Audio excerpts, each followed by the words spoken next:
प्राचीन कविताओं के युग में हर कोई अपनी उम्र खर्च करके बोन बॉक्स खोलता है और तरह तरह की अद्भुत बोन प्राप्त करता है। किसी ने तलवार अमर बोन प्राप्त की और संसार का सबसे शक्तिशाली तलवार अमर बन गया। किसी ने कुनकुन बोन प्राप्त की जिससे गाना, नाचना और रैप हर कला में माहिर हो गया। किसी ने स्वर्गीय विष बोन प्राप्त की और पूरे संसार में अपराजेय बन गया। और मैं, जो अपने पिछले जन्म में मानव जाति की अंतिम आशा था, मुझे एक अजीब सा पारदर्शी डिब्बा मिला। उसे खोलने के लिए किसी भी कीमत की जरूरत नहीं थी, लेकिन जैसे ही मैंने उसे खोला, एक पूरी तरह रक्त लाल बोन कीड़ा पल भर में मेरे सिर को भेद गया। मैं एक 7वें चरण का शक्तिशाली विशेषज्ञ, जिसकी रक्षा अनगिनत शक्तिशाली बोन कीड़े कर रहे थे, उसी रहस्यमयी बोन कीड़े के हाथों एक ही वार में मारा गया। जब मेरी आंख खुली तो मैंने पाया कि मैं 30 साल पहले पुनर्जन्म ले चुका हूँ। मुझे शक हुआ कि मेरा पुनर्जन्म उसी बोन कीड़े की वजह से हुआ है। समय और अंतरिक्ष की शक्ति रखने वाला बोन कीड़ा केवल स्प्रिंग एंड ऑटम बोन यानी स्प्रिंग एंड ऑटम सिकाडा ही हो सकता है, लेकिन स्प्रिंग एंड ऑटम सिकाडा तो लाल रंग का नहीं होता। तभी मुझे अपने सीने में कुछ धड़कता हुआ महसूस हुआ। अच्छी बात यह थी कि पुनर्जन्म के बाद भी मेरी शक्तिशाली मानसिक शक्ति गायब नहीं हुई थी। मैंने तुरंत अपने शरीर के भीतर झांका और हैरान रह गया। मेरे दिल पर एक बोन कीड़ा चिपका हुआ था, वही पूरी तरह रक्त लाल और बेहद रहस्यमयी बोन कीड़ा। जीवन काल बोन, गुणवत्ता दिव्य, स्तर प्रथम चरण, द्वितीय चरण की शर्त 1000 वर्ष का जीवन काल, क्षमता जीवन काल निगलना। मेरा दिल जोर से धड़क उठा। यह तो पौराणिक जीवन काल बोन थी। यह भाग्य बोन, नियति बोन और स्प्रिंग एंड ऑटम बोन के साथ बोन जगत की 23 दिव्य बोन में से एक थी। यहाँ तक कि मेरे पिछले जन्म में भी किसी के पास यह बोन नहीं थी। कहा जाता है कि जो जीवन काल बोन पर नियंत्रण पा ले वह अनंत जीवन का स्वामी बन जाता है। और इस दुनिया में जहाँ बोन बॉक्स खोलने के लिए जीवन काल खर्च करना पड़ता है, जीवन काल बोन का मालिक होना मतलब सब कुछ पा लेना। लेकिन अभी खुश होने का समय नहीं था। मुझे जितनी जल्दी हो सके उतना शक्तिशाली बनना था, क्योंकि 2 महीने बाद इस शहर पर एक भयानक आपदा आने वाली थी और पूरी दुनिया अनगिनत संकटों में डूब जाएगी। उन लोगों को देखते ही मुझे अपने पिछले जन्म की याद आ गई। पिछले जन्म में मुझ पर झूठा आरोप लगाया गया कि मैंने सू छिंगशुए की चोरी छिपे तस्वीरें ली थी। मुझे स्कूल से निकाल दिया गया और हॉस्टल से भी भगा दिया गया। अपनी एकमात्र संपत्ति, एक सफेद बोन बॉक्स लेकर मैं इसी गली में आया था। इन गुंडों ने मुझे छात्र देखकर मेरा बोन बॉक्स छीन लिया और मुझे अधमरा कर दिया। अगर एक दयालु राहगीर ने मुझे न बचाया होता तो मैं उसी दिन सड़क पर मर गया होता। मैंने उन गुंडों को देखा और हल्की सी मुस्कान दी। पिछले जन्म में तुम लोगों ने मुझ पर जो कर्ज छोड़ा था, इस जन्म में उसकी कीमत अपनी जान देकर चुकाओगे। मैंने बोन बॉक्स जेब से निकाला। उस पर अंक 10 खुदा हुआ था, जिसका मतलब था कि इसे खोलने के लिए 10 साल की उम्र खर्च करनी होगी। जैसे ही मैं इसे खोलने वाला था, मेरी आंखों के सामने अचानक एक सूचना विंडो दिखाई दी। प्रथम चरण अग्नि बोन, गुणवत्ता सफेद, क्षमता परिष्कृत करने के बाद आग को नियंत्रित कर सकता है, कोई खतरा नहीं। क्या यह बोन बॉक्स की सूचना थी? मेरा दिल एक पल के लिए रुक गया। अगर यह सच था तो यह किसी स्वर्णिम चीट से कम नहीं था। सच्चाई परखने के लिए मैंने बिना हिचकिचाए बोन बॉक्स खोल दिया। बोन बॉक्स से एक चमकदार सफेद प्रकाश निकला। उसके आधार पर एक लाल रंग का बोन कीड़ा खड़ा था। वह मानो आग का स्रोत हो और उससे भयंकर गर्मी निकल रही थी। वह सचमुच अग्निबोन थी। मैं खुशी से झूम उठा। यह सूचना सच थी। बोन बॉक्स से निकली सफेद रोशनी ने उन गुंडों का भी ध्यान अपनी ओर खींच लिया। उनकी आंखों में लालच चमक उठा। वे डंडे लेकर मुझे घेरते हुए बोले, ओए लड़के, बोन कीड़ा हमें दे दे, नहीं तो तेरी खोपड़ी फोड़ देंगे। मैंने उनकी तरफ देखकर ठंडी हंसी हंसी। ये लोग बिल्कुल पिछले जन्म जैसे ही थे। मैंने अपनी शक्तिशाली मानसिक शक्ति बोन बॉक्स में प्रवाहित की और अग्निबोन को परिष्कृत करना शुरू कर दिया। बुरा हो गया, वह बोन कीड़े को परिष्कृत कर रहा है। उसे अभी रोको, नहीं तो हम सब मर जाएंगे। गुंडे घबरा गए और हथियार लेकर मेरी ओर टूट पड़े। लेकिन उस समय उनके मन में सिर्फ एक ही विचार था, मुझे मार देना। मैं उन्हें ऐसे देख रहा था जैसे कोई धीमी गति वाली फिल्म चल रही हो। मेरे पास 7वें चरण के विशेषज्ञ की मानसिक शक्ति थी। बोन कीड़ा न होने पर भी मैं उन्हें आसानी से मार सकता था। ऊपर से मेरी अग्निबोन का परिष्करण भी पूरा हो चुका था। अगले ही पल तपती हुई आग आसमान की ओर भड़क उठी। मैं मानो अग्निदेव बन गया था। मेरा पूरा शरीर लपटों में घिर गया। मेरी विशाल मानसिक शक्ति अग्निबोन को पूरी तरह नियंत्रित कर रही थी। मैंने बस हाथ लहराया और आग ने पल भर में उन सभी को निगल लिया। पिछले जन्म में मैंने भी दया की भीख मांगी थी। मैंने स्वेच्छा से बोन बॉक्स उन्हें सौंप दिया था, फिर भी उन्होंने मुझे अधमरा कर दिया था। इस बार वे सब जिंदा जलकर मर गए। मैं उनकी लाशों के बीच पहुंचा और जीवन काल बोन को सक्रिय किया। जीवन काल बोन का जीवन काल प्राप्त करने का तरीका बहुत सरल था, मारना। हल्के हरे रंग की जीवन ऊर्जा की पतली पतली धाराएं लाशों से निकलकर मेरे शरीर में समा गईं। सफलतापूर्वक 110 वर्ष का जीवन काल प्राप्त हुआ। मैं इस संख्या से बेहद संतुष्ट था। सिर्फ 8 गुंडों से ही मुझे 110 साल की उम्र मिल गई। वाकई 23 दिव्य बोन में से एक होने के योग्य थी। साधारण बोन मास्टरों को अपनी उम्र बढ़ाने के लिए जीवन कीट बोन को परिष्कृत करना पड़ता था। उसमें बहुत समय और मेहनत लगती थी, लेकिन उसकी तुलना जीवन काल बोन से हो ही नहीं सकती थी। 2 महीने बाद आने वाली आपदा सिर्फ विनाश नहीं बल्कि एक अवसर भी थी। अगर मैं और अधिक शक्तिशाली बन जाऊं तो उन सभी अवसरों को अपने हाथ में ले सकता हूं। कुछ देर सोचने के बाद मुझे बोन व्यापार केंद्र में मिलने वाली शुद्धिकरण बोन याद आई। अगर मैं उसे प्राप्त कर लूं तो 2 महीनों के भीतर 4थे चरण का बोन मास्टर बन सकता हूं। शुद्धिकरण बोन एक पौराणिक श्रेणी की बोन थी। बोन रैंकिंग में उसका स्थान 88वां था। उसकी क्षमता अन्य बोन कीड़ों को शुद्ध और विकसित करना थी। अगर किस्मत अच्छी रही तो मेरी अग्नि बोन सीधे शून्य ज्वाला बोन, रिवर्स फ्लेम बोन या उससे भी अधिक शक्तिशाली बोन में विकसित हो सकती थी। लेकिन फिलहाल सबसे जरूरी था रहने के लिए एक जगह ढूंढना। मैं एक 3 सितारा होटल पहुंचा और बोन मास्टर स्कूल का अपना छात्र पहचान पत्र दिखाकर एक बड़ा बिस्तर वाला कमरा बुक कर लिया। इस दुनिया में बोन मास्टरों का दर्जा बहुत ऊंचा था, इसलिए बोन मास्टर स्कूल के छात्रों को भी कई विशेष सुविधाएं मिलती थीं। पिछले जन्म का मैं सचमुच कितना मूर्ख था। मेरे पास छात्र पहचान पत्र होने के बावजूद मैंने उसकी सुविधाओं का उपयोग नहीं किया और जाकर उसी गली में भिखारी की तरह रहने लगा। होटल में नहाने के बाद मेरा पूरा शरीर तरोताजा हो गया। मैंने टीवी चालू किया, उस पर दुनिया भर की खबरें चल रही थीं। इस समय की यादें मेरे दिमाग में बहुत कम थीं, इसलिए मुझे पूरी दुनिया की स्थिति फिर से समझनी थी। यूरोप की स्वान झील में एक बार फिर पौराणिक जल राक्षस दिखाई दिया है। वह मौसम को नियंत्रित कर सकता है और हवा व वर्षा बुला सकता है। उसकी जांच के लिए एक जल तत्व का छठे चरण का बोन मास्टर गया था, लेकिन अब तक उसका कोई पता नहीं चला है। प्रशांत महासागर के डेविल सी क्षेत्र में अचानक टीवी पर अगली खबर आई। एक विशेष क्षेत्र प्रकट हुआ है जहां चुंबकीय क्षेत्र पूरी तरह अव्यवस्थित हो चुका है। कुछ लोगों ने एक ही पल में देखा कि पानी के नीचे से एक प्राचीन भूमिगत नगर उभर आया है। उसके भीतर जीवन की गतिविधियों के संकेत मिले हैं। सकुरा देश के तेंजू पर्वत में ज्वालामुखी फटने के संकेत दिखाई दे रहे हैं। कई लोगों ने ज्वालामुखी के मुहाने पर अग्नि से बने विशाल और भयावह वास्तविक आत्मा जैसे दैत्यों को भीतर से बाहर निकलने की कोशिश करते देखा है। दुनिया भर में कुल 72 मकबरे प्रकट हुए हैं, जिनमें सबसे प्रसिद्ध मेंग दे का मकबरा है। उनमें प्रवेश की शर्तें और स्तर अभी तक अज्ञात हैं।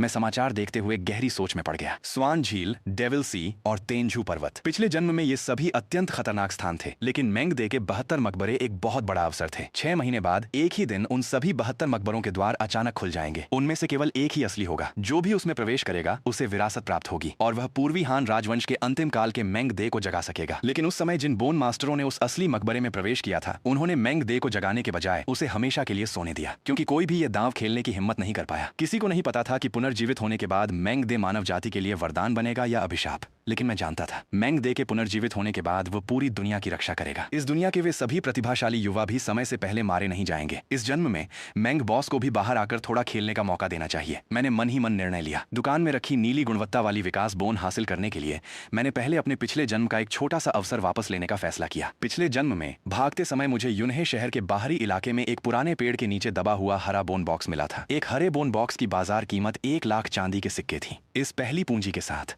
और अब मेरे पास मौजूद सूचना प्रणाली की मदद से मैं सबसे आसान तरीके से पैसा कमा सकता था, बोन बॉक्स खोल सकता था और लाखों मूल्य वाला नीला बोन बॉक्स आसानी से खरीद सकता था। अभी अभी मैंने स्नान किया था और होटल का नाइट गाउन ही पहन रखा था। होटल के रिसेप्शनिस्ट की अजीब नजरों के बीच मैं बाहर निकल गया। गली के मोड़ पर पहुंचते ही मेरी नजर एक परिचित चेहरे पर पड़ी। वह था लिन हान, जो किंग दाओफू संगठन का सदस्य था। किंग दाओफू एक सरकारी संगठन था जिसका काम शहर में घुस आने वाले हत्यारों और राक्षसों का सफाया करना था। पिछले जन्म में इसी व्यक्ति ने गली में मेरी जान बचाई थी जब मैं मौत की कगार पर था। अपने जीवन रक्षक से दोबारा मिलने पर स्वाभाविक रूप से मैं उसके पास गया और मुस्कुराकर बोला, कैप्टन लिन, शुभ संध्या। आज तो बड़े अच्छे मूड में लग रहे हैं। इतनी रात को यहाँ लोगों को मार रहे हैं। बेचारे ये छोटे भिखारी कितनी बुरी तरह मरे हैं। लिन हान मेरी ओर मुड़ा। उसके होंठ अनायास ही फड़क उठे। तुम्हारा ये पहनावा भी बड़ा अलग है। सरकारी संगठन का कप्तान होने के कारण लोगों द्वारा पहचाने जाने पर उसे कोई आश्चर्य नहीं हुआ। मैंने मुस्कुराकर कहा, बस टहलने निकला था, कपड़े बदलने की आलस आ गई। उसने चारों ओर नजर दौड़ाई और बोला, कोई बात नहीं, जल्दी घर लौट जाओ। इस इलाके में एक दुष्ट बोन मास्टर घूम रहा है। इन भिखारियों को उसी ने मारा है। मेरी 7वें चरण की मानसिक शक्ति के पूर्ण छिपाव के कारण लिन हान मेरे शरीर में किसी भी बोन कीड़े की आभा महसूस नहीं कर सका और उस पर मुझे लेकर जरा भी शक नहीं हुआ। मैंने सिर हिलाया। जी कैप्टन लिन, मैं अभी लौट जाता हूँ। उससे दूर जाने के बाद ही मन बड़बड़ाया, दुष्ट बोन मास्टर तुम ही हो। तुम्हारा पूरा खानदान ही दुष्ट बोन मास्टर है। शहर के बाहर का इलाका यूनहे शहर की सुरक्षित सीमा में नहीं आता था। रास्ते में कभी भी हत्यारे या राक्षस मिल सकते थे। कुछ देर सोचने के बाद मैंने पहले अपनी प्रथम चरण अग्निबोन को विकसित करने का निर्णय लिया। अग्निबोन एक बहुत सामान्य बोन कीड़ा था। उसकी लड़ाई की क्षमता न बहुत अधिक थी और न बहुत कम, इसलिए उसके दूसरे चरण में विकसित होने की शर्त भी बहुत सरल थी, 10 वर्ष का जीवन काल। सामान्य परिस्थितियों में जब तक कोई अपनी बोन की विकास दिशा तय करके उसे लंबे समय तक उपयोग करने का इरादा न रखे, अधिकांश लोग निम्न स्तर की बोन को विकसित नहीं करते। पहला कारण यह था कि दूसरे चरण में पहुंचने के बाद भी उसकी शक्ति में बहुत अधिक वृद्धि नहीं होती। दूसरा कारण था जीवन काल का अत्यंत मूल्यवान होना। कोई भी अपनी उम्र ऐसी बोन पर खर्च नहीं करना चाहता था जिसे भविष्य में कभी भी छोड़ना पड़ सकता था। लेकिन मेरे लिए जीवन काल केवल एक संख्या था। इस समय मेरे पास 121 वर्ष का जीवन काल था। यह पूरी तरह पर्याप्त था। मैंने सूचना पैनल खोला और विकास का विकल्प चुन लिया। जैसे ही मेरे 10 वर्ष का जीवन काल अग्निबोन में समाया, उसके पूरे शरीर से अचानक प्रचंड अग्नि फूट पड़ी। उसके शरीर की लपटें पहले से कहीं अधिक प्रचंड हो गईं और उस पर अग्नि की नई रेखाएं उभर आईं। हालांकि अग्निबोन की शक्ति में बहुत बड़ा परिवर्तन नहीं आया और उसे कोई नई क्षमता भी नहीं मिली, लेकिन उसकी आग की तीव्रता पहले की तुलना में लगभग दोगुनी हो गई। 1 घंटे बाद मैं आखिरकार पिछले जन्म की यादों में मौजूद उसी पुराने पेड़ के नीचे पहुंच गया। पिछले जन्म में मैं पीछा किए जाने के कारण गलती से यहाँ आ गया था। 30 साल से भी अधिक समय बीत चुका था। मैं ठीक भूल चुका था कि बोन बॉक्स कहाँ दबा था। मैं पेड़ के चारों ओर घूमने लगा। तभी मेरी नजर मिट्टी के एक ऐसे हिस्से पर पड़ी जिसका रंग बाकी जगहों से अलग था। ऐसा लग रहा था मानो उसे अभी अभी खोदा गया हो। मैंने परीक्षण के तौर पर वहां खुदाई शुरू की। जैसा मैंने सोचा था, कुछ ही देर में मुझे वहां से एक हरे स्तर का बोन बॉक्स मिल गया। वही बोन बॉक्स जो पिछले जन्म में मिला था। मैं थोड़ा हैरान हुआ, क्या ये अभी अभी यहाँ प्रकट हुआ है? मैंने ज्यादा नहीं सोचा और अपना ध्यान बोन बॉक्स पर केंद्रित किया। अगले ही पल उसके ऊपर सूचना दिखाई दी। इस बोन बॉक्स के भीतर द्वितीय चरण की अदृश्यता बोन छिपी हुई है। परिष्कृत करने के बाद अदृश्य होने की क्षमता प्राप्त होगी। मेरा दिल खुशी से उछल पड़ा। एक हरे बोन बॉक्स से वास्तव में नीली गुणवत्ता की बोन निकल रही थी, वह भी बेहद दुर्लभ अदृश्यता बोन। यहाँ तक कि नीले बोन बॉक्स में भी अदृश्यता बोन निकलना बेहद कठिन था। बाजार में एक अदृश्यता बोन की कीमत कम से कम 50 लाख चांदी के सिक्के थी और फिर भी उसे खरीदना लगभग असंभव था। मुझे जैसे ही याद आया कि पिछले जन्म में मैंने इसे केवल 1 लाख चांदी के सिक्कों में बेच दिया था, मेरा मन हुआ कि खुद को जोरदार थप्पड़ मारूं। लेकिन अब मैं पुनर्जन्म ले चुका था। मैंने बिना किसी झिझक के 100 वर्ष का जीवन काल खर्च करके बोन बॉक्स खोल दिया। नीले रंग की चमकदार रोशनी बॉक्स से फूट पड़ी। उसके आधार पर एक आधा पारदर्शी बोन कीड़ा शांतिपूर्वक खड़ा था। जैसे ही मैं उसे परिष्कृत करने वाला था, अचानक मेरे पीछे से गुस्से से भरी एक दहाड़ सुनाई दी। धत तेरे की, अभी अभी तो मैंने इसे यहाँ दबाया था, बस 1 मिनट पेशाब करने गया और तूने इसे खोद निकाला। तभी मुझे एहसास हुआ यह बोन बॉक्स प्राकृतिक रूप से पैदा नहीं हुआ था, इसीलिए मिट्टी का रंग अलग था। मैंने पीछे मुड़कर देखा। एक आदमी मुझे गुस्से से घूर रहा था। उसकी कमर पर एक विशाल बोन कीड़ा लिपटा हुआ था। वो था स्वर्गीय विष कनखजूरा बोन। मेरी भौहें हल्की सी सिकुड़ गईं। यह एक नीली गुणवत्ता वाली युद्ध प्रकार की बोन थी जिसके पास घातक विष था। नीली गुणवत्ता वाली बोन में भी इसकी युद्ध क्षमता सबसे ऊंची श्रेणी में गिनी जाती थी और देखने से साफ लग रहा था कि उसकी यह स्वर्गीय विष कनखजूरा बोन पहले ही तीसरे चरण तक पहुंच चुकी थी। तीसरे चरण के बाद वह एक विशाल कनखजूरा अवतार बुला सकती थी जिसकी युद्ध शक्ति अत्यंत भयावह थी। अगर सच में लड़ाई हुई तो मेरी अग्नि बोन पल भर में मार दी जाएगी। मैंने हल्का सा मुस्कुराकर कहा, वो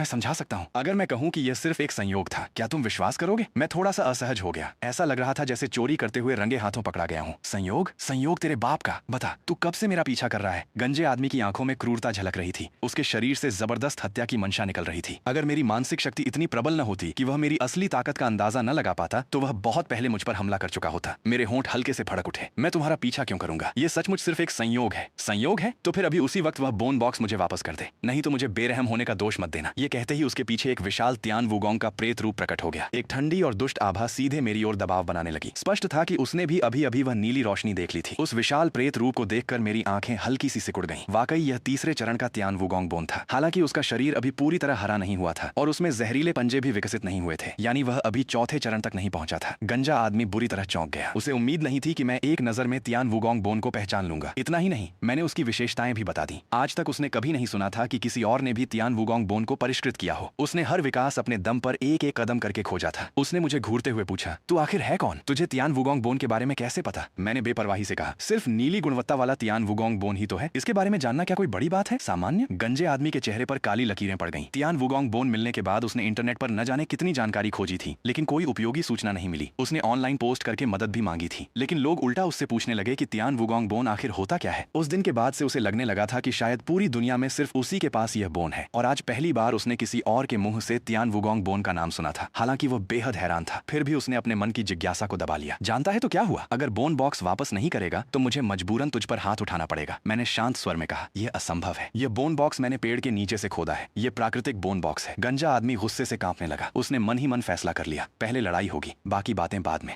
जैसे ही वो हमला करने वाला था, मैंने फिर कहा, बोन बॉक्स मैं तुम्हें नहीं दे सकता, लेकिन मैं तुम्हें एक ऐसा अवसर दे सकता हूँ जिससे तुम सीधे चौथे चरण में पहुंच जाओगे। उसका दिल जोर से धड़क उठा। वह पूरे 10 वर्षों से तीसरे चरण में अटका हुआ था। अगर सचमुच चौथे चरण तक पहुंच सकता था तो एक नीली बोन क्या, वह अपनी पूरी संपत्ति भी खुशी खुशी दे देता। उसने मेरी ओर देखते हुए कहा, अगर तू सच में मुझे चौथे चरण तक पहुंचा दे तो यह हरा बोन बॉक्स तेरा। ऊपर से मैं तेरा एक एहसान भी मानूंगा। कैसा रहेगा? मैंने मुस्कुराकर कहा, इसके अलावा मुझे तियान वुगोंग बोन की एक बूंद मुख्य विष भी चाहिए। आखिर मैं तुम्हें चौथे चरण का इतना बड़ा अवसर दे रहा हूँ। तियान वुगोंग बोन की मुख्य विष बूंद बेहद मूल्यवान थी। उसकी केवल एक बूंद खोने से ही उसकी लड़ाई की क्षमता काफी कम हो जाती थी, इसलिए यह विशेष सामग्री बाजार में लगभग कभी उपलब्ध नहीं होती थी। यह सचमुच ऐसी वस्तु थी जिसकी कीमत तो थी, लेकिन मिलना लगभग असंभव था। गंजे आदमी ने तुरंत सिर हिलाकर मना कर दिया, यह बिल्कुल नहीं हो सकता। तियान वुगोंग में कुल मिलाकर कुछ ही मुख्य विष की बूंदें होती हैं। उसकी प्रतिक्रिया मेरी उम्मीद के मुताबिक ही थी, लेकिन मैंने मन ही मन सोचा, अगर मैं इसे चौथे चरण तक पहुंचा दूं तो क्या इसे फिर भी विष की कमी रहेगी?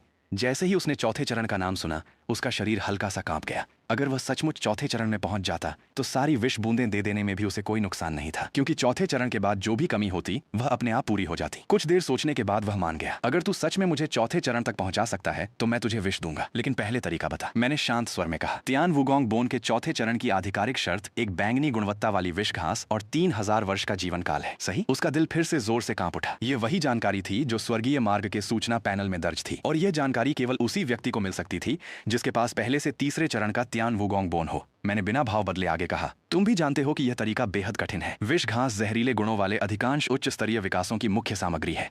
बाजार में इसका मिलना लगभग असंभव है। उसने अपने मन की उथल पुथल दबाई। तो मैंने मुस्कुराकर कहा, क्योंकि मेरे पास तियान वुगोंग बोन को चौथे चरण में पहुंचाने का दूसरा तरीका भी है। पिछले जन्म में मैंने एक 5वें चरण के बोन मास्टर को मारा था जिसके पास तियान वुगोंग बोन थी। उसकी युद्ध डायरी में मैंने चौथे चरण की एक वैकल्पिक विकास विधि देखी थी। गंजे आदमी की पुतलियां सिकुड़ गईं। वह जानता था कि किसी भी बोन की केवल एक ही विकास विधि नहीं होती। यह बोन मास्टरों की दुनिया में कोई रहस्य नहीं था। उसने अपने उत्साह को दबाते हुए पूछा, मैं कैसे मान लूं कि तुम्हारा तरीका असली है? मैं मुस्कुराया और आसमान की ओर इशारा करते हुए बोला, तुम्हें मुझ पर विश्वास करने की जरूरत नहीं, स्वर्गीय मार्ग विश्वास कर ले, वही काफी है। इतना कहकर मैंने दोनों हाथों से मुद्राएं बनाई। हे स्वर्ग और पृथ्वी, इस बोन की विकास विधि को दर्ज करो। अगले ही पल आकाश में सुनहरी बिजली भयानक गर्जना के साथ चमक उठी। अनगिनत सुनहरी विद्युत रेखाओं ने पूरे रात के आकाश को रोशन कर दिया। मेरे सामने सुनहरे रंग का एक कागज प्रकट हुआ। यह स्वर्गीय मार्ग की शक्ति थी। केवल सच्ची विकास विधि को ही स्वर्गीय मार्ग स्वीकार करता था। अगर विधि झूठी होती तो उसका पंजीकरण तुरंत असफल हो जाता। अपने सामने यह दिव्य दृश्य देखकर गंजे आदमी की आंखें पूरी तरह फैल गईं। उसे याद आया कि उसने इंटरनेट पर एक बार पढ़ा था, केवल छठे चरण या उससे ऊपर के विशेषज्ञ या फिर विशेष रिकॉर्ड प्रकार बोन रखने वाले लोग ही स्वर्ग और पृथ्वी से विकास विधि दर्ज करवा सकते हैं। उसकी प्रतिक्रिया देखकर मेरे होंठों पर हल्की मुस्कान आ गई। स्वाभाविक रूप से मैं यह कर सकता था। सुनहरे कागज पर शब्द उभरने लगे। तियान वुगोंग बोन, चौथे चरण की विकास विधि। 3 भू तियान वुगोंग बोन, 1 विष तियान वुगोंग बोन, 2 विष घास और 1000 वर्ष का जीवन काल मिलाकर तियान वुगोंग बोन को चौथे चरण में विकसित किया जा सकता है। जैसे ही पंजीकरण पूरा हुआ, सुनहरी रोशनी पूरे सूत्र पर घूम गई। उसके बाद कागज पर एक सुनहरी मुहर उभर आई। इसका अर्थ था, इस विकास विधि को स्वर्गीय मार्ग ने आधिकारिक रूप से स्वीकार कर लिया है। मैंने वह कागज उसकी ओर बढ़ाते हुए कहा, अब तो विश्वास हो गया। गंजा आदमी उत्साह से कांप उठा। साथ ही उसके मन में डर की एक लहर भी दौड़ गई। ऐसी क्षमता रखने वाला व्यक्ति या तो छठे चरण का विशेषज्ञ था या फिर उसके पास नारंगी गुणवत्ता वाली रिकॉर्ड प्रकार बोन थी और उसके पीछे निश्चित ही कोई बेहद शक्तिशाली संगठन मौजूद था। ऐसे प्रतिभाशाली व्यक्ति की रक्षा करने वाला कोई न हो, यह कैसे संभव था? उसने घबराकर थूक निकला। उसका पूरा शरीर कांप रहा था। अगर मैंने अभी सच में इस पर हमला कर दिया होता तो शायद मैं अब तक मर चुका होता। अगले ही पल उसने बिना किसी हिचकिचाहट के चाकू निकाला, तियान वुगोंग बोन के पेट में हल्का सा चीरा लगाया और उसका सारा मुख्य विष एक शीशी में भर दिया। फिर उसने दोनों हाथों से वह शीशी मेरी ओर बढ़ाई, कमर को पूरे 90 डिग्री तक झुकाया और अत्यंत सम्मान पूर्वक बोला, बड़े साहब, इसे मेरी पहली भेंट समझकर स्वीकार कीजिए। मैंने भी इसकी बिल्कुल उम्मीद नहीं की थी। गंजे आदमी ने तो सचमुच तियान वुगोंग बोन का सारा जहर निचोड़कर मुझे दे दिया। उसे जितना देखता गया उतना ही वह मुझे अच्छा लगने लगा। यह गंजा आदमी वाकई काबिल था। पिछले जन्म में अगर उसके द्वारा दबाया गया वह हरा बोन बॉक्स मेरी मदद न करता तो मैं बहुत पहले ही यूनहे शहर में मर गया होता। आखिरकार मैं उसका एक एहसानमंद था। जहर लेने के बाद मैंने विकास सूत्र उसे सौंप दिया। सूत्र तुम्हें दे दिया है, मेहनत करो और चौथे चरण का विशेषज्ञ बनो। सूत्र हाथ में लेते ही वो खुशी से पागल हो गया। वो सिर उठाकर मेरा धन्यवाद करना चाहता था, लेकिन तब तक मैं पूरी तरह गायब हो चुका था। वाकई कोई महान विशेषज्ञ है। इतनी जल्दी गायब हो गए कि मुझे उनकी जरा सी भी आभा महसूस नहीं हुई। हाथ में विकास सूत्र को देखते हुए उसकी आंखों से आंसू बह निकले। शियाओ यू, पापा को आखिर तुम्हारा बदला लेने का मौका मिल गया।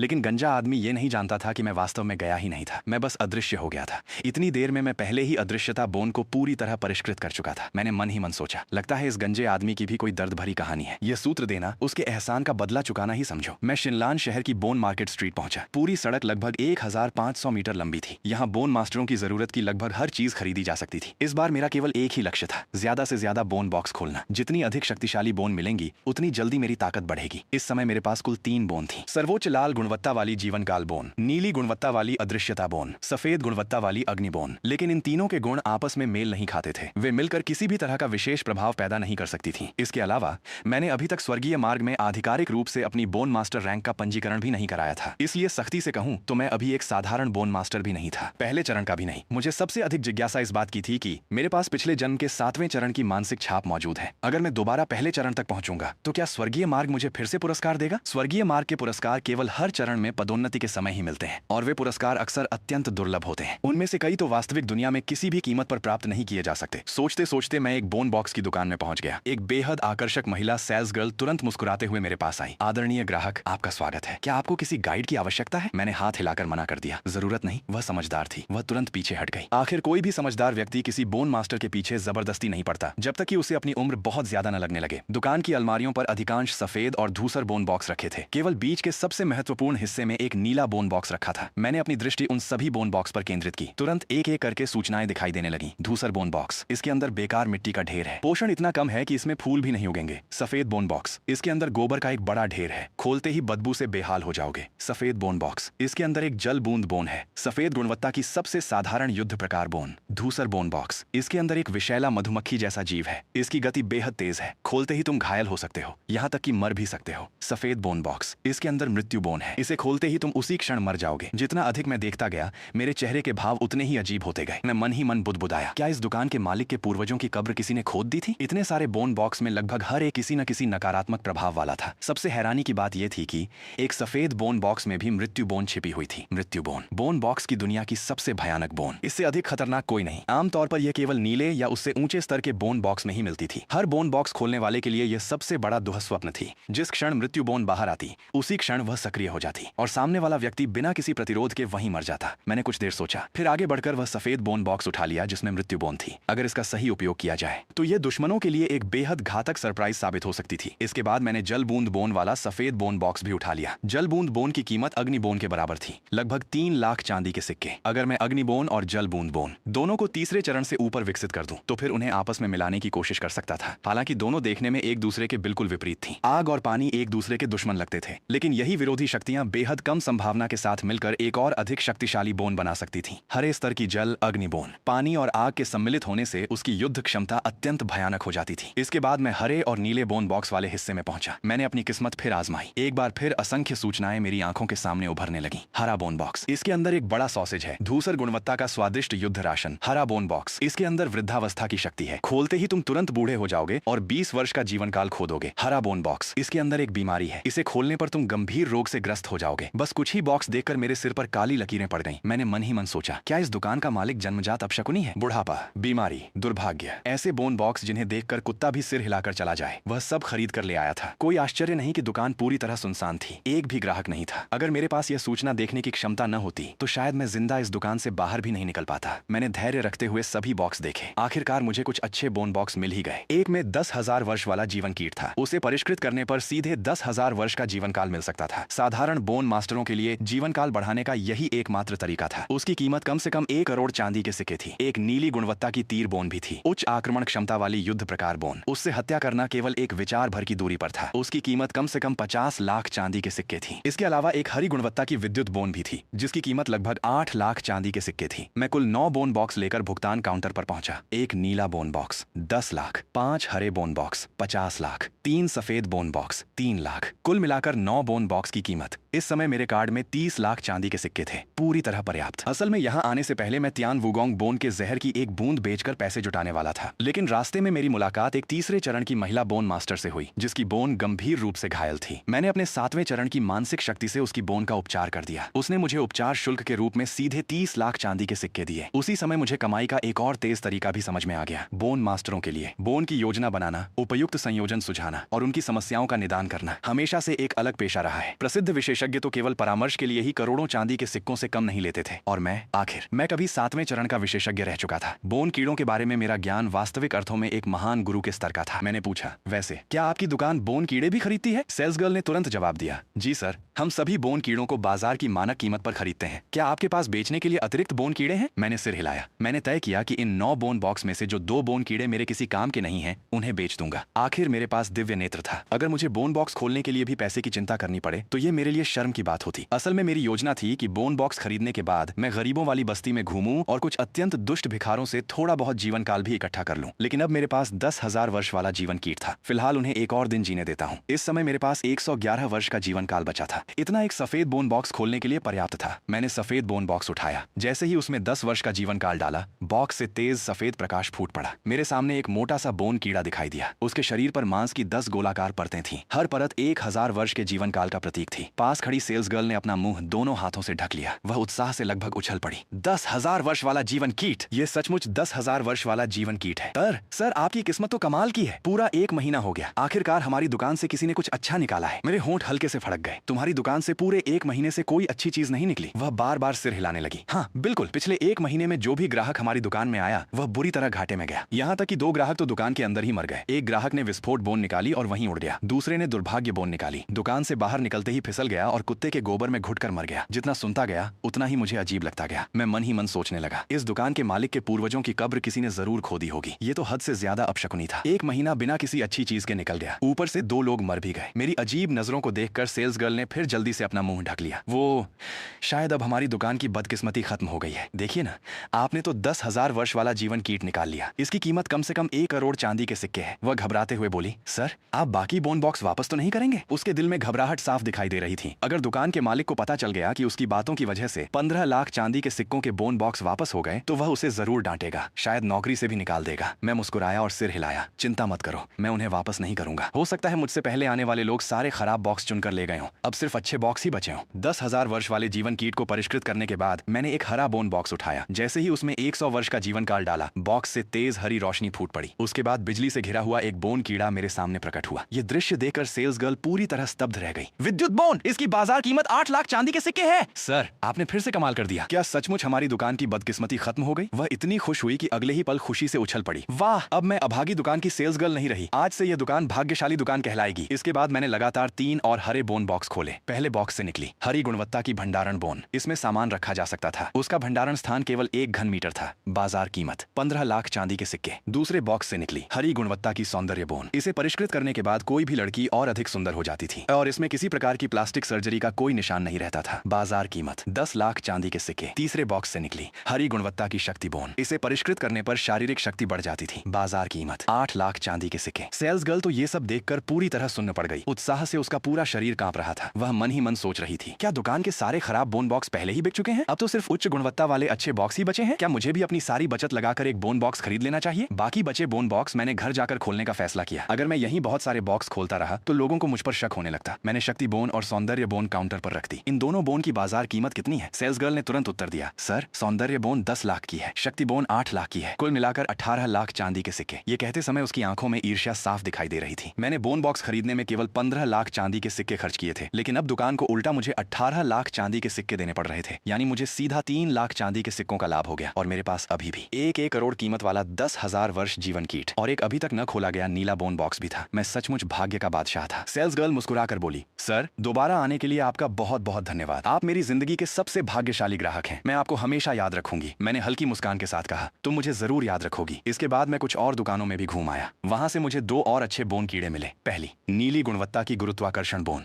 जो मेरी आभा पूरी तरह छिपा सकती थी। दूसरी, हरी गुणवत्ता की गति बोन, जो मेरी चलने और दौड़ने की गति बढ़ा सकती थी। इसके अलावा मैंने बोन कीड़ों के विकास के लिए आवश्यक कुछ सामग्री भी खरीद ली। हैरानी की बात यह थी कि मेरे चांदी के सिक्के कम होने के बजाय अब 2 करोड़ से भी अधिक हो चुके थे। जहां तक विद्युत बोन की बात थी, मैंने उसे सीधे बेच दिया, क्योंकि भविष्य में बोन संयोजन के लिए उसका मेरे पास कोई उपयोग नहीं था। अब मेरे सामने एक नई समस्या थी। मैंने पूरे बाजार में बैंगनी गुणवत्ता या उससे ऊंचे स्तर की एक भी बोन नहीं देखी। लगभग सभी उच्च स्तरीय बोन बड़े बड़े संगठनों के कब्जे में थी। भले ही उनके पास उन्हें खोलने के लिए पर्याप्त जीवन काल न हो, फिर भी वे उन्हें बाजार में आने नहीं देते थे। यह एक तरह का एकाधिकार था, ताकि स्वतंत्र बोन मास्टर अधिक शक्तिशाली न बन सकें। लेकिन इस दुनिया के लिए यह पूरी तरह बुरी बात भी नहीं थी, क्योंकि बड़े संगठनों के बोन मास्टरों पर कुछ न कुछ नियंत्रण रहता था। वे अपनी शक्ति का मनमाना दुरुपयोग नहीं कर सकते थे। लेकिन अगर कोई स्वतंत्र बोन मास्टर दुष्ट बन जाए और उसके पास पर्याप्त उच्च स्तरीय बोन भी हो, तो वो पूरी दुनिया के लिए बहुत बड़ा खतरा बन सकता था। इस दुनिया के सबसे बड़े संगठनों में मुख्य रूप से 3 थे, जिंगशी संघ, योमिंग महल और शिवानथेन मंडप। जिंगशी संघ सरकारी संगठन था, सबसे शक्तिशाली। पूरे शेंझोउ की हर शहर में उसकी शाखाएं थीं।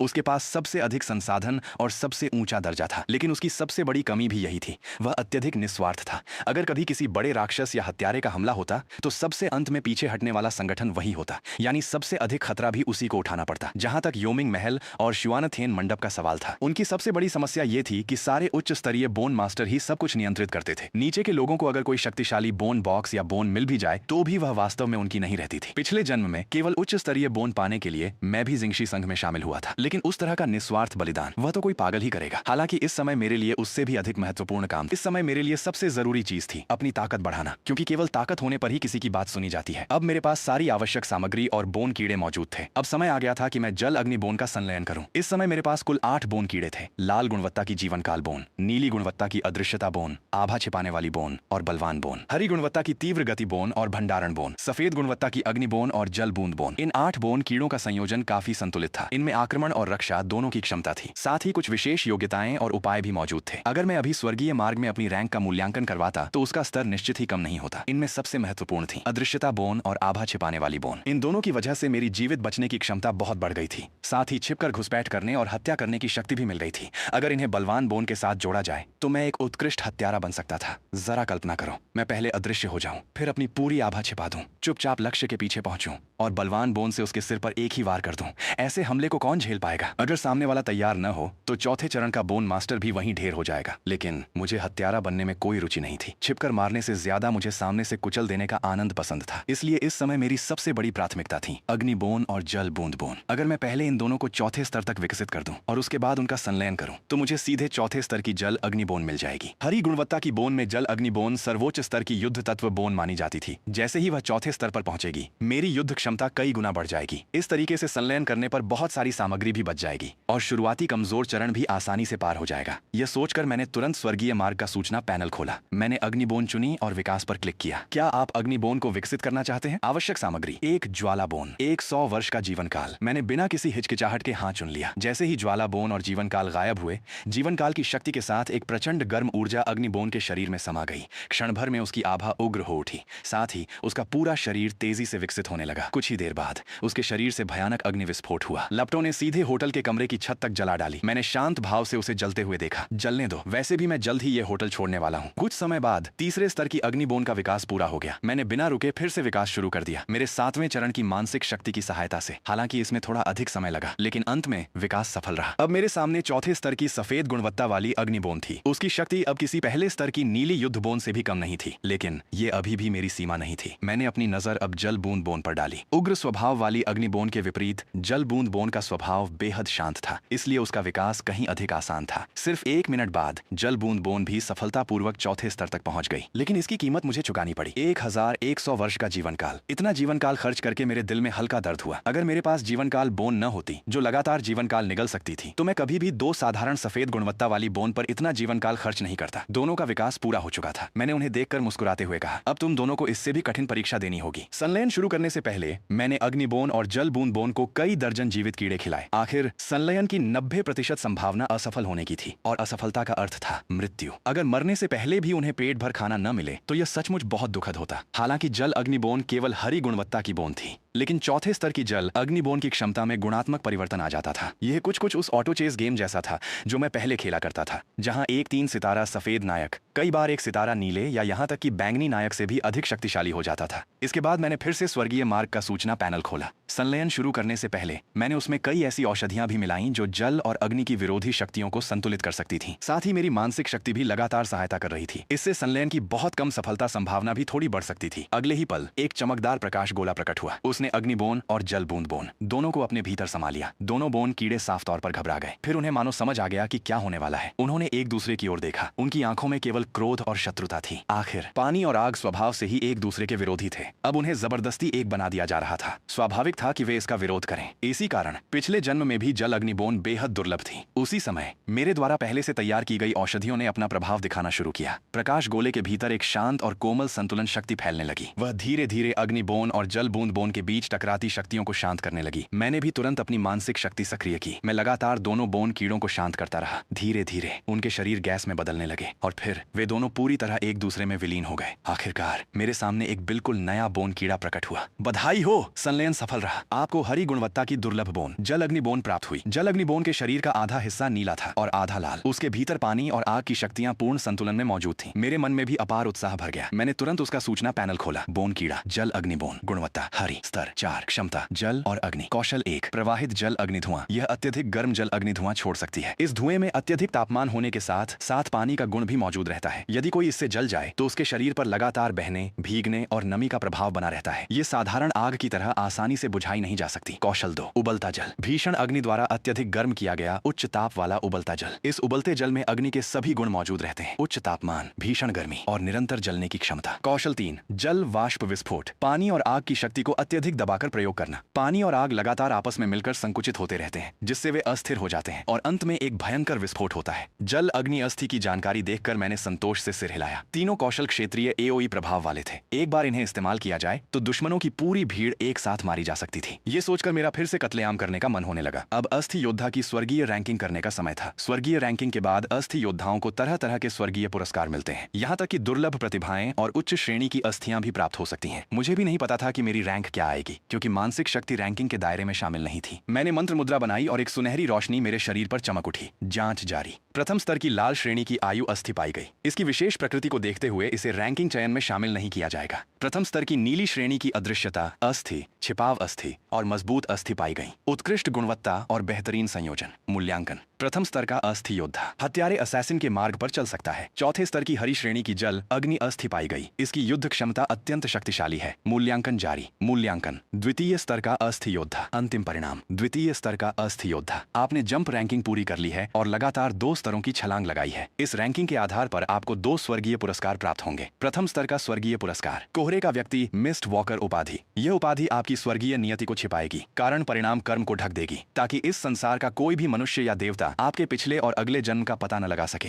द्वितीय स्तर का स्वर्गीय पुरस्कार। दिव्य प्रतिभा जागरण। संहारक। तुम एक ऐसे व्यक्ति हो जो सचमुच बिना पलक झपकाए हत्या कर सकता है और जिसे हत्या करना बेहद पसंद है। प्रतिभा कौशल 1। हर बार किसी की हत्या करने पर तुम्हारे शरीर के सभी गुण स्थायी रूप से बढ़ जाएंगे। प्रतिभा कौशल 2। तुम हत्या क्षेत्र किलिंग डोमेन बना सकते हो, जिससे आसपास के सभी लोग उसके प्रभाव में आ जाएंगे। हत्या क्षेत्र के भीतर तुम्हारी शक्ति कई गुना बढ़ जाएगी, जबकि तुम्हारे विरोधी भय में डूब जाएंगे और उनकी ताकत काफी कम हो जाएगी। हर हत्या के साथ तुम्हारे हत्या क्षेत्र की शक्ति और भी बढ़ती जाएगी। कूल डाउन 24 घंटे। हर बार हत्या क्षेत्र का प्रयोग करने के बाद तुम 8 घंटे तक कमजोरी की अवस्था में रहोगे। मैं अभी इस सब से उबर भी नहीं पाया था कि अचानक दरवाजे पर दस्तक सुनाई दी। मेरा मन तुरंत सतर्क हो गया। नमस्ते, मैं आपकी पड़ोसन हूँ। हम सुबह मिले थे। उस मधुर आवाज को सुनते ही मुझे तुरंत याद आ गया। सुबह जब मैं बाहर निकला था तब मैंने उसे देखा था। काली स्टॉकिंग्स पहने, बेहद आकर्षक शरीर वाली खूबसूरत महिला। उसकी सबसे गहरी छाप इसलिए पड़ी थी क्योंकि पिछली रात वह अपने कमरे में पूरी रात ऊंची आवाज में कराहती रही थी। अगर मेरा अभी अभी पुनर्जन्म न हुआ होता और मेरा मूड अच्छा न होता तो मैं कब का जाकर उसका दरवाजा तोड़ चुका होता। मैंने हल्की सी आंखें सिकोड़ लीं और सोचने लगा, आधी रात को यहाँ आने का क्या मतलब है? क्या वह सचमुच जीवन पर चर्चा करने आई है? ये तो बिल्कुल असंभव था। इतनी रात में किसी खूबसूरत औरत का आना, इसके पीछे जरूर कोई मकसद था। ये सोचते ही मेरे होंठों पर अनजाने में मुस्कान आ गई। उस मुस्कान में उत्साह और उम्मीद साफ झलक रही थी। आखिर आज मैंने अभी तक किसी की हत्या नहीं की थी। मैंने दरवाजा खोला और मुस्कुराते हुए कहा, सुंदरी, अंदर आकर बैठना चाहोगी? वह एक पल के लिए चौंक गई। दरवाजा खुलते ही इतने सीधे हो? उसने बहुत से रंगीले आदमी देखे थे, लेकिन इतना खुला हुआ शायद पहली बार देखा था। वह मुस्कुराई। लगता है हमारी सोच मिलती है। जिंदगी छोटी है, इसलिए उसका आनंद लेना चाहिए। उसके शरीर से एक बेहद अनोखी खुशबू आ रही थी। उसके पूरे शरीर से एक परिपक्व स्त्री का आकर्षण झलक रहा था। छोटे भाई, तुम्हें इस बात से तो परेशानी नहीं कि मैं तुमसे बड़ी हूँ? बिल्कुल नहीं, मुझे तो तुम्हारे जैसी परिपक्व महिलाएं ही पसंद हैं। ये कहते हुए मैंने उसकी ठोड़ी हल्के से उंगलियों में पकड़ ली। उसकी त्वचा बेहद मुलायम और लोचदार थी। मन ही मन मैंने सोचा, अगर इसमें चाकू घुसाया जाए तो एहसास बहुत भरा पूरा होगा। सचमुच ये औरत तो जैसे मरने के लिए ही पैदा हुई है। वह धीरे धीरे मेरी ओर बढ़ने लगी और बड़े अभ्यास के साथ अपने कपड़े उतारने लगी। अब मुझे समझ आ गया था कि उसका असली उद्देश्य क्या था। वह सचमुच मेरे साथ कुछ अंतरंग करना चाहती थी,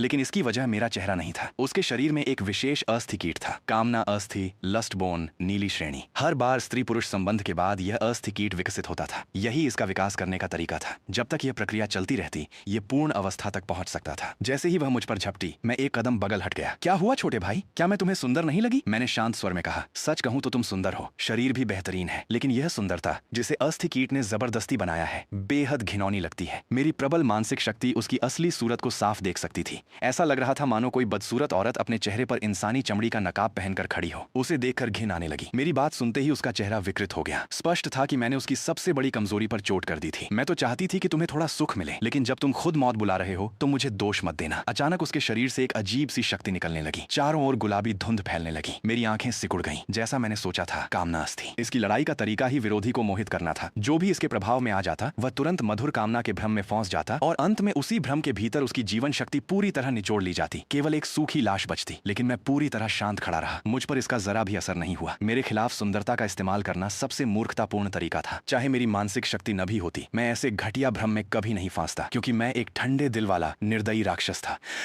असंभव! तुम पर इसका कोई असर कैसे नहीं हुआ? वह अविश्वास से मुझे देखने लगी। अब तक जब भी उसने कामना अस्थि का प्रयोग किया था, हर आदमी तुरंत उसके भ्रम में फंस जाता था। चेहरे पर वासना भरी मुस्कान आ जाती थी और वह उसके इशारों पर नाचने लगता था। लेकिन इस बार सब कुछ विफल हो गया। मैंने उसे तिरस्कार भरी नजर से देखा। सिर्फ एक नीली श्रेणी की कामना अस्थि ही तो है, नारंगी श्रेणी की वासना अस्थि भी। तुम मुझे अपने मोह से कभी डिगा नहीं सकती। पिछले जन्म में मेरा सामना एक ऐसी स्त्री से हुआ था जो अत्यंत सुंदर और स्वाभाविक रूप से मोहक थी। वह पूरी तरह प्राकृतिक सुंदरता वाली थी और उसके पास प्रसिद्ध वासना अस्थि भी थी। इतने बड़े प्रलोभन के सामने भी मैं पर्वत की तरह अडिग रहा। मेरे मन में जरा भी हलचल नहीं हुई, यहाँ तक कि वह खुद अपने जीवन पर शक करने लगी थी। तुम्हें कैसे पता कि मैं कामना अस्थि का अभ्यास करती हूँ? क्या तुम प्रतियोगिता संघ के आदमी हो? खूबसूरत औरत घबरा गई और तुरंत अपनी मानसिक शक्ति से आसपास की जांच करने लगी, लेकिन उसे कहीं कोई घात लगाकर बैठा हुआ नहीं मिला। मैं शांत स्वर में बोला, अभी नहीं, लेकिन तुम्हें मारने के बाद मैं जरूर बन जाऊंगा। मैंने पहले ही तय कर लिया था कि इस औरत की हत्या करके उसी को प्रतियोगिता संघ में शामिल होने का प्रमाण बनाऊंगा। मेरी बात सुनकर उसका चेहरा बेहद बदसूरत हो गया। क्या तुम्हें लगता है कि मेरे पास सिर्फ कामना अस्थि ही है। इतना कहते ही उसके सिर पर 2 कान उगाए। उसकी कमर के पीछे एक भूरी पूंछ निकल आई। दोनों हाथों के नाखून भी तुरंत तेज चमकदार पंजों में बदल गए। वन बाघ अस्थि नीली श्रेणी। युद्ध के समय यह अपने धारक को वन बाघ का रूप दे देती थी। उसकी प्रतिक्रिया गति कई गुना बढ़ जाती थी और शरीर बेहद फुर्तीला हो जाता था। वह लड़ते लड़ते दुश्मन को मोहित भी कर सकती थी। अच्छी बात यह थी कि यह सबसे निम्न स्तर की वन बाघ अस्थि थी। जैसा सोचा था, अस्थि गुरु लोग सचमुच साधारण नहीं होते। वह मुझे घूरते हुए ठंडी आवाज में बोली, अगर मैंने सही अंदाजा लगाया है तो तुमने अभी अभी अपने कमरे में अस्थि कीट को साधा है और अभी अभी अस्थि गुरु बने हो, है ना? अब मैं तुम्हें दूसरे स्तर के अस्थि गुरु की असली ताकत दिखाऊंगी। मैं हल्का सा मुस्कुराया। कितना संयोग है, मैं भी दूसरे स्तर का अस्थि गुरु हूँ। वह ठंडी हंसी हंसी। उसे मेरी बात पर जरा भी विश्वास नहीं हुआ। अगले ही पल उसका शरीर बिजली की तरह मेरी ओर झपटा। उसने अपने लंबे पंजे सीधे मेरे सीने की ओर बढ़ा दिए। मैंने अपने भीतर की विकृत अस्थि सक्रिय की और एक तरफ हट गया। बचते हुए मैंने उसकी लोमड़ी जैसी पूंछ को हल्के से छू भी लिया। वह बेहद मुलायम थी। मैं मुस्कुराकर बोला, वैसे क्या तुम थोड़ा और फर उगा सकती हो? मैं उससे एक मफलर बनाना चाहता हूँ। मेरी बात सुनते ही वह पूरी तरह आग बबूला हो गई। वह फिर से मुझ पर झपटी। साथ ही उसने अपने दूसरे अस्थि कीट को भी सक्रिय कर दिया। मोहक सुगंध अस्थि। मैंने शांत स्वर में कहा, अगर तुम्हारी ताकत बस इतनी ही है तो अब मैं तुम्हें मारने वाला हूँ। अगले ही क्षण मेरी दोनों आंखों का रंग बदल गया। एक आग की तरह लाल हो गई, दूसरी पानी की तरह निर्मल नीली। फिर मेरी दोनों हथेलियों पर 2 अलग अलग लपटें प्रकट हुई। एक नीली सफेद लौ जो असहनीय ठंड से भरी थी, दूसरी लाल अग्नि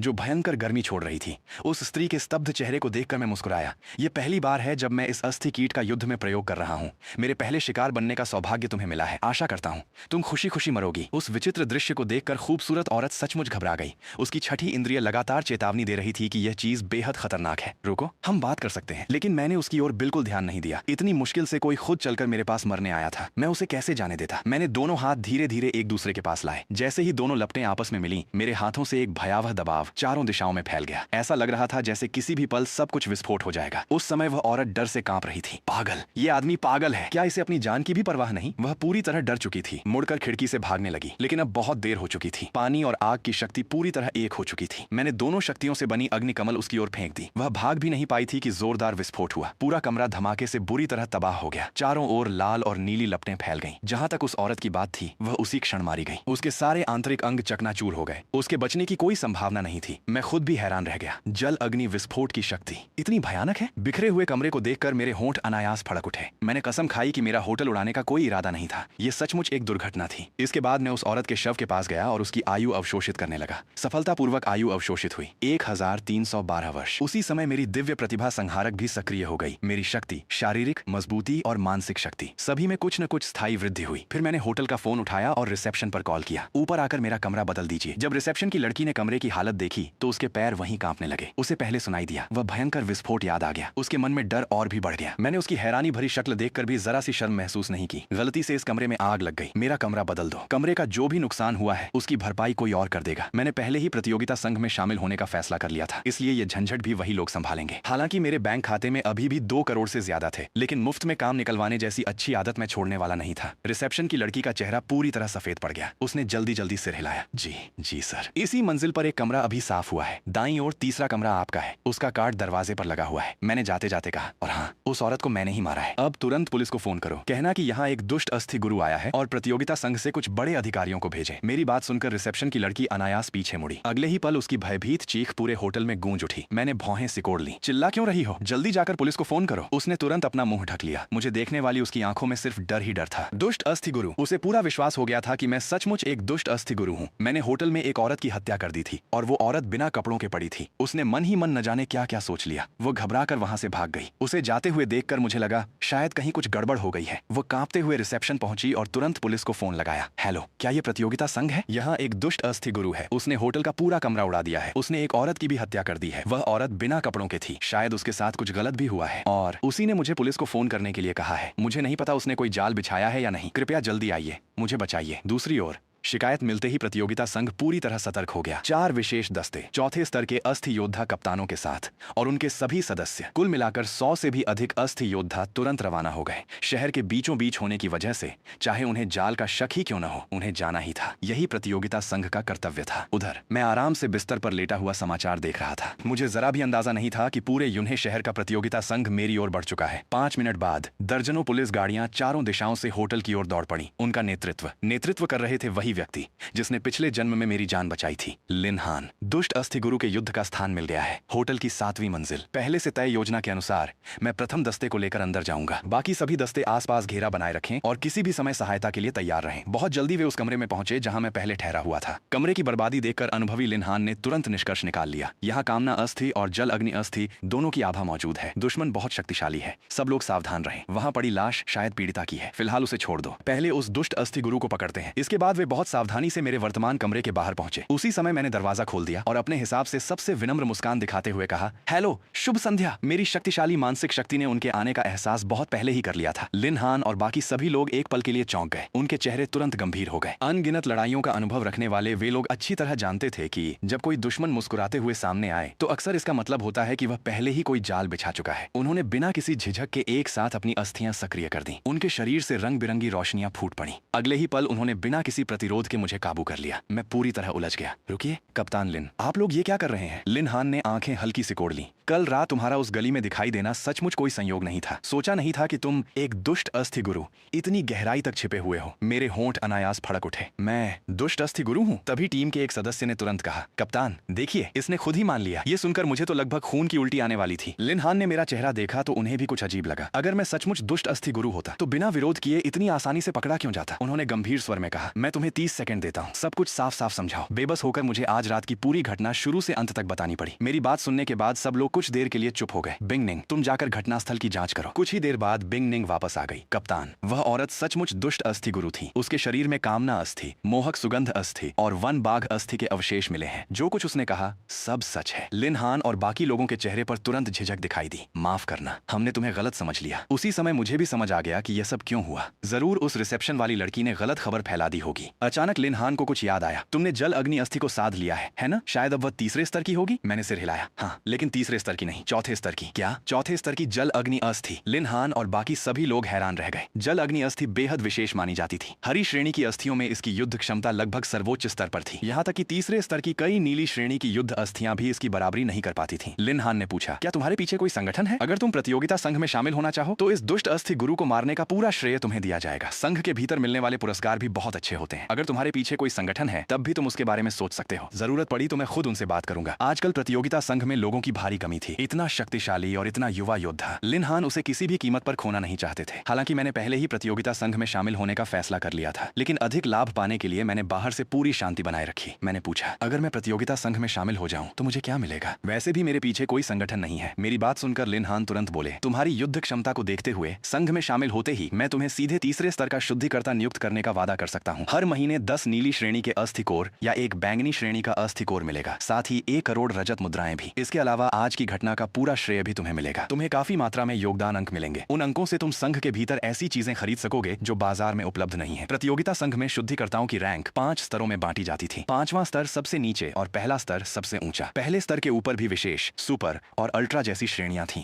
यूनहे जैसे शहर में तीसरे स्तर का शुद्धिकर्ता पहले से ही बहुत ऊंचा पद माना जाता था। अधिकतर तीसरे स्तर के शुद्धिकर्ता स्वयं तीसरे स्तर के अस्थि योद्धा होते थे, जबकि लिन हान स्वयं केवल दूसरे स्तर के शुद्धिकर्ता थे। और पूरे यूनहे शहर के प्रतियोगिता संघ का प्रमुख भी सिर्फ प्रथम स्तर का शुद्धिकर्ता था। मैं अच्छी तरह समझता था, एक दूसरे स्तर के अस्थि योद्धा होने के नाते लिन हान इससे अधिक अधिकार नहीं रखते थे। मैं हल्का सा मुस्कुराया और अपना दायां हाथ आगे बढ़ाया। कप्तान लिन, मैं शामिल होने के लिए तैयार हूँ। मेरा नाम गु लिन है। जब मैं लिन हान और बाकी लोगों के साथ होटल से बाहर निकला तभी एक आकर्षक शरीर और सुंदर चेहरे वाली महिला उत्साह से मेरी ओर दौड़ी। मास्टर गु, आप यहाँ कैसे? मास्टर गु, आपके इलाज के बाद मेरी तेज हवा अस्थि पूरी तरह ठीक हो गई। मुझे सचमुच आपका धन्यवाद करना चाहिए। बोलने वाली थी दूसरे दस्ते की उप कप्तान, तीसरे स्तर की अस्थि योद्धा ये छिन। सब लोग आश्चर्य से हम दोनों को देखने लगे। मास्टर गु, ये कैसा संबोधन है? ये छिन ने पूरी घटना सबको विस्तार से बता दी। तभी सबको पता चला, सड़क पर मशहूर चिकित्सक मो छियान्यू को ढोंगी कहकर डांटने वाला और चेन समूह के बड़े बेटे की पिटाई करने वाला रहस्यमय व्यक्ति वही मैं था। लिन हान और बाकी लोग और भी ज्यादा हैरान रह गए। उन्होंने सोचा भी नहीं था कि मेरी युद्ध क्षमता इतनी ऊंची होने के साथ साथ मेरी चिकित्सकीय कला भी इतनी उत्कृष्ट होगी। लिन हान हंस पड़े, तो क्या हमने सचमुच कोई खजाना पा लिया है? उन्होंने वहीं सबके सामने घोषणा की, आज से गु लिन प्रतियोगिता संघ का सदस्य है। मो छियान्यू और चेन समूह जो भी करना चाहे, हमारा प्रतियोगिता संघ पूरी जिम्मेदारी लेगा। हालांकि चेन समूह में चौथे स्तर के अस्थि योद्धा मौजूद थे, फिर भी लिन हान ने उन्हें कभी गंभीरता से नहीं लिया। पहले दस्ते का शिमैंग भी हंसते हुए बोला, जो हमारे प्रतियोगिता संघ के आदमी को छुएगा उसका सिर फोड़ देंगे। पहले दस्ते का ये फैंग भी मुस्कुराया, अगर मैं अपने जमा किए लिए हुए शिकारी बम चेन समूह की इमारत की नींव में दबा दूं तो बड़ा मजा आएगा। ये सुनकर बाकी सभी शुद्धिकर्ता भी हंस पड़े। एक बार कोई प्रतियोगिता संघ में शामिल हो जाए तो वह परिवार का हिस्सा बन जाता था। जहां तक चेन समूह और मोक्षयान्यू का सवाल था, वे किसी की परवाह नहीं करते थे। हालांकि मैं जानता था कि इन लोगों में से अधिकांश 2 महीने बाद युद्ध में शहीद हो जाएंगे, फिर भी दिल से मैं उनका सम्मान करता था। उसी समय दूसरे दस्ते के कप्तान आगे आए। नमस्ते, मैं दूसरे दस्ते का कप्तान शाओ हान हूँ, चौथे स्तर का अस्थि योद्धा। तुम अभी अभी प्रतियोगिता संघ में शामिल हुए हो, इसलिए शायद अभी तुम्हारा कोई दस्ता तय नहीं हुआ होगा। क्या तुम्हें हमारे दूसरे दस्ते में आने में रुचि है? ये कहते हुए शाओ हान ने पास खड़ी ये छिन की ओर इशारा किया। हमारे दूसरे दस्ते की उप कप्तान यही खूबसूरत ये छिन है। शायद तुम दोनों को एक दूसरे से ज्यादा बातचीत करने का मौका भी मिलेगा। अगर इतना शक्तिशाली युद्ध कुशल अस्थि गुरु उनके दूसरे दस्ते में शामिल हो जाता तो उनका पूरा दस्ता सीधे नई ऊंचाइयों पर पहुंच जाता। ये छिंग ने भी तुरंत मुस्कुराते हुए कहा, मास्टर गु, अगर आप हमारे दूसरे दस्ते में शामिल होने के लिए तैयार हो तो मैं आपकी मार्गदर्शक बन सकती हूँ। मैं आपको प्रतियोगिता संघ के अंदर की सारी जानकारी अच्छे से समझाऊंगी। इस मामले में मैं काफी माहिर हूँ। ये सुनते ही पहले दस्ते का शिमेंग बेचैन हो गया। ऐसा मत समझो कि सिर्फ तुम्हारे दूसरे दस्ते में ही सुंदर लड़कियां हैं। क्या हमारे पहले दस्ते की बिंगनिंग सुंदर नहीं है? तीसरे दस्ते की वांग यान हल्के से हंसी। शायद हमारे तीसरे दस्ते में आना इनके लिए ज्यादा अच्छा रहेगा। हमारे यहाँ 1 3 6 1। वांग यान अपनी बात पूरी भी नहीं कर पाई थी कि शाओ हान और शिमेंग दोनों ने उसे घूर कर देखा। उनकी तीखी नजरों ने उसकी बाकी बात गले में ही रोक दी। देखते ही देखते सभी लोग आपस में बहस करने लगे। ऐसा लग रहा था कि बस अभी लड़ाई शुरू हो जाएगी। तभी लिन हान ने तुरंत बीच में आकर सबको रोक दिया। तुम लोग किस बात पर झगड़ रहे हो? गुलिन किस दस्ते में जाएगा, इसका फैसला अभी नहीं हुआ है। ये सब हमारे निदेशक की व्यवस्था पर निर्भर करेगा। ठीक है, आज रात का अभियान समाप्त हुआ, अब सब लोग वापस जाओ। जब बाकी सभी दस्ते जा चुके तब लिन हान अचानक मेरी ओर मुड़े। वो, अगर कल निदेशक तुमसे पूछें कि तुम किस दस्ते में शामिल होना चाहते हो तो उम्मीद है कि तुम जितना हो सके हमारे पहले दस्ते को चुनने की कोशिश करोगे। हमारा पहला दस्ता सबसे शक्तिशाली है, यहाँ सुविधाएं भी सबसे अच्छी हैं, संसाधनों के वितरण में भी हमें प्राथमिकता मिलती है। पास खड़े शिमेंग की आंखें तुरंत फैल गईं। उसे अचानक महसूस हुआ कि अपने कप्तान की तुलना में वो तो सचमुच बहुत सीधा साधा था। मैं भी कुछ पल के लिए हैरान रह गया। मैंने कभी नहीं सोचा था कि बाहर से इतने न्यायप्रिय और गंभीर दिखने वाले कप्तान लिन अंदर से इतने चालाक भी हो सकते हैं। लिन हान ने फिर कहा, बिंग निंग, तुम भी कुछ बोलो, उसे समझाओ। बिंग निंग चुपचाप खड़ी रही। लिन हान ने उसे आंखों से इशारा किया। मैंने बेबस होकर मुस्कुरा दिया। ठीक है कप्तान लिन, अगर मुझे चुनने का अवसर मिला तो मैं पूरी कोशिश करूंगा कि आपके पहले दस्ते में ही शामिल हो जाऊं। मुझे आपके दस्ते का माहौल भी काफी पसंद आया। प्रतियोगिता संघ के यूनहे शहर मुख्यालय लौटने के बाद लिन हान ने मुझे एक कलाई घड़ी सौंपी। ये प्रतियोगिता संघ का विशेष उपकरण है जिससे हम सामान्यतः मिशन स्वीकार करते हैं। हर मिशन पूरा होने के बाद यह मिशन की कठिनाई के अनुसार अपने आप तुम्हें अंक प्रदान करेगा। इन अंकों की कीमत रजत मुद्राओं से कहीं अधिक है। प्रतियोगिता संघ के भीतर तुम अंकों के बदले लगभग हर चीज प्राप्त कर सकते हो। अगर तुम्हारे पास पर्याप्त अंक हो तो तुम नारंगी श्रेणी के अस्थि कीट भी प्राप्त कर सकते हो। यही वह सबसे बड़ा कारण था कि मैं प्रतियोगिता संघ में शामिल होने के लिए तैयार हुआ था। लेकिन मुझे इतने अधिक अंक खर्च करके तैयार अस्थि कीट खरीदने में कोई रुचि नहीं थी। जिस चीज में मेरी असली दिलचस्पी थी वह थे वे एक एक करके मिलने वाले उच्च श्रेणी के अस्थि बक्से।